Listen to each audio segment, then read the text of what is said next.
M Swaraj telephone ലൈനിൽ ചേരുന്നു. ശ്രീ സ്വരാജ്, കോടതിയിൽ താങ്കളുടെ വാദങ്ങളൊന്നും അംഗീകരിച്ചില്ല. ഇനി തുടർ നിയമ പോരാട്ടം അത് മനസ്സിലുണ്ടോ? കോടതിയുടെ മുൻപാകെ ഉന്നയിക്കാൻ ശ്രമിച്ചത് ജനപ്രാതിനിധ്യ നിയമത്തിന്റെ ലംഘനമാണ്. അത് ജനാധിപത്യം ദുർബലപ്പെടുത്തുന്നതാണ്. അപ്പോ തെരഞ്ഞെടുപ്പിൽ പരാജയപ്പെട്ടതിന് ശേഷം കോടതിയുടെ മുൻപാകെ ഒരു കേസുമായിട്ട് വന്നതല്ല. തെരഞ്ഞെടുപ്പിൽ പ്രചരണം നടക്കുന്ന ഘട്ടത്തിൽ തന്നെ ഇലക്ഷൻ കമ്മീഷന്റെ മുൻപാകെ ഞങ്ങൾ വിശദമായി പരാതി ഉന്നയിച്ചിരുന്നു. ഞങ്ങളുടെ പരാതി നിയമപരമായി ഞങ്ങൾ കൊടുത്ത പരാതി സ്വീകരിച്ച ഇലക്ഷൻ കമ്മീഷൻ അതിന്മേൽ പരിശോധന നടത്തി ഞങ്ങൾ ഉന്നയിച്ച പരാതി വസ്തുതാപരമാണ് എന്ന് കണ്ടെത്തിയതിന്റെ അടിസ്ഥാനത്തിൽ നടപടിയും സ്വീകരിച്ചു. UDF തെറ്റായ പ്രചരണങ്ങൾ നീക്കം ചെയ്തു. അവരുടെ ചുവരെഴുത്തുകൾ മായ്പിച്ചു. ഇതെല്ലാം അവിടെ നടന്നിട്ടുള്ള കാര്യമാണ്. അതിന്റെ തുടർച്ചയിലാണ് തെരഞ്ഞെടുപ്പിന് ശേഷം കോടതിയിൽ ഞങ്ങൾ കേസുമായി പോയിട്ടുള്ളത്. ഈ തെളിവുകളെല്ലാം കോടതിയെ ബോധ്യപ്പെടുത്താൻ ശ്രമിച്ചതാണ്. പക്ഷെ വിധി ഇപ്പോൾ മറിച്ചാണ് വന്നിട്ടുള്ളത്. അത് വളരെ വിചിത്രമായിട്ടുള്ള ഒരു കാര്യമാണ്. ഈ വിധി ജനാധിപത്യത്തെ ദുർബലപ്പെടുത്തുന്നതാണ്. കാരണം ഈ വിധി സമൂഹത്തിന് പകർന്നു നൽകുന്ന ഒരു സന്ദേശം, നാളെ ഏത് സ്ഥാനാർത്ഥിയും വിശ്വാസികളുടെ വോട്ട് ലഭിക്കുന്നതിന് വേണ്ടി അവരുടെ ദൈവങ്ങളുടെ പടം സ്ലിപ്പിൽ അച്ചടിച്ച് വിതരണം ചെയ്താലും ആ ദൈവത്തിന്റെ പേരിൽ ചുമരെഴുത്ത് നടത്തിയാലും ഒക്കെ അത് കുഴപ്പമില്ല, സാധൂകരിക്കപ്പെടും എന്നൊരു തോന്നൽ വരും. അത് ജനാധിപത്യത്തെ ദുർബലപ്പെടുത്തുന്നതാണ്. അതുകൊണ്ട് തന്നെ ഇത് നിയമപരമായി ചോദ്യം ചെയ്യപ്പെടേണ്ടതാണ് എന്ന് ഞാൻ കരുതുന്നു. പാർട്ടിയുമായും വക്കീലുമായും എല്ലാം ആലോചിച്ച് അതിന്റെ വിധി പകർപ്പ് കിട്ടിയതിനു ശേഷം നിയമപരമായി ചോദ്യം ചെയ്യുന്നതിന്റെ സാധ്യതകളെ സംബന്ധിച്ച് ആലോചിക്കും. ഒരു കാര്യം വേഗത്തിൽ, അതായത് താങ്കൾ ഹർജിയിൽ ഉന്നയിച്ച ആക്ഷേപം അത് ഒരു പരിധിവരെ കോടതി ശരിവെച്ചു എന്ന് വേണം ആദ്യഘട്ട നിരീക്ഷണങ്ങളിൽ നിന്ന് ഞങ്ങൾക്കടക്കം ബോധ്യപ്പെട്ടത്. പക്ഷേ പിന്നീട് ഇത് അന്തിമ വിധിയിലേക്ക് വരുമ്പോൾ അത് സാധൂകരിക്കുന്ന തെളിവുകൾ കോടതിയിൽ ഹാജരാക്കാൻ കഴിഞ്ഞില്ല എന്നതാണോ ഒരു പക്ഷേ ഇതിൽ പരാജയമുണ്ടായതിന് കാരണം?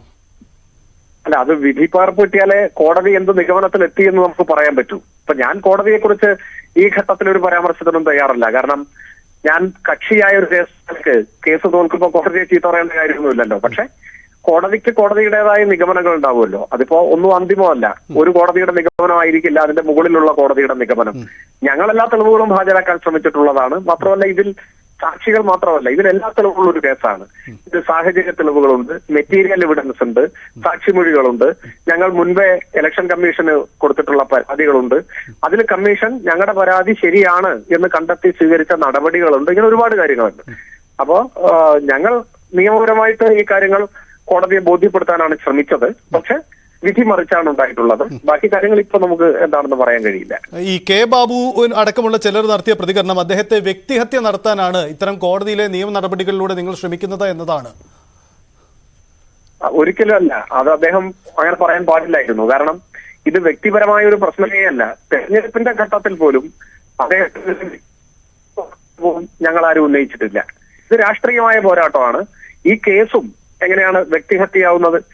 കേസ് അല്ലേ ഉപയോഗിക്കുന്നത്. ജനപ്രാതിനിധ്യ നിയമം ലംഘിച്ചു എന്ന് ബോധ്യമായ ഘട്ടത്തിൽ വ്യവസ്ഥാപിതമായ നടപടി സ്വീകരിക്കുകയാണ് ചെയ്യുന്നത്. നിങ്ങൾ ആ ഇലക്ഷൻ കേസ് കൊടുത്ത് ഇന്നു വരെയുള്ള ഈ ഏകദേശം 3 വർഷത്തിനിടയിൽ ഈ കേസിനെ കുറിച്ച് ഞാൻ ഒരു പരസ്യ പ്രതികരണവും നടത്തിയിട്ടില്ല.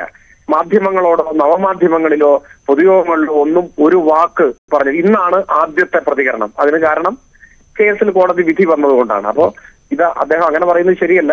നിയമപരമായ ഒരു നടപടിയിലേക്കാണ് ഞങ്ങൾ കടന്നത്. അത് ഞങ്ങളുടെ അവകാശമാണ്. അതിന് വ്യക്തിപരമായ അംശം ഒട്ടുമില്ല. ഇനി നിയമ പോരാട്ടമെങ്കിൽ അത് സുപ്രീം കോടതിയിൽ വേണ്ടി വരും. അങ്ങനെയെങ്കിൽ അതിൽ മുന്നോട്ട് പോകും. അങ്ങനെയാണ്.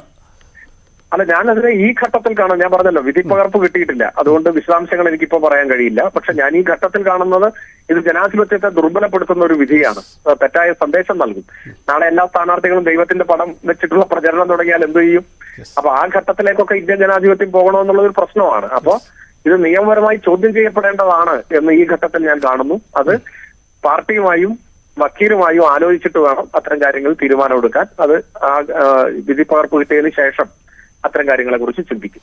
വളരെ നന്ദി ഞങ്ങളോട് പ്രതികരിച്ചത്. എന്തായാലും എം സ്വരാജ് ചൂണ്ടിക്കാട്ടുന്നത് ഇത് ജനാധിപത്യത്തെ തിരിച്ചടി ഉണ്ടാക്കുന്ന ഒരു വിധിയാണ്, അപ്രതീക്ഷിതമായ ഒരു കോടതി വിധിയാണ് എന്ന് തന്നെയാണ് അദ്ദേഹവും ചൂണ്ടിക്കാട്ടുന്നത്. ഇത് ഏതെങ്കിലും ഒരു വ്യക്തിക്കെതിരായ നിയമ പോരാട്ടമായിരുന്നില്ല. പക്ഷേ ജനപ്രാതിനിധ്യ നിയമത്തിൽ ചൂണ്ടിക്കാണിക്കുന്ന കാര്യത്തിൻ്റെ ലംഘനം നടന്നപ്പോൾ അതുണ്ടായ വിധിയാണ്. മാത്രമല്ല തെരഞ്ഞെടുപ്പ് വിധി വന്നപ്പോൾ മാത്രം കൊടുത്ത പരാതിയല്ല, പ്രചരണ രംഗത്ത് തന്നെ ഇത്തരം പരാതി ഉന്നയിച്ചിരുന്നു എന്നതാണ്. തുടർ നിയമസാധ്യതയ്ക്കുള്ള നീക്കത്തിൻ്റെ സാധ്യതയും അദ്ദേഹം തള്ളിക്കളയുന്നില്ല. ഒരുപക്ഷെ പാർട്ടിയുമായി കൂടിയാലോചിച്ച് നടപടിയിലേക്ക് നീങ്ങുമെന്നതാണ് എം സ്വരാജ് വ്യക്തമാക്കുന്നത്.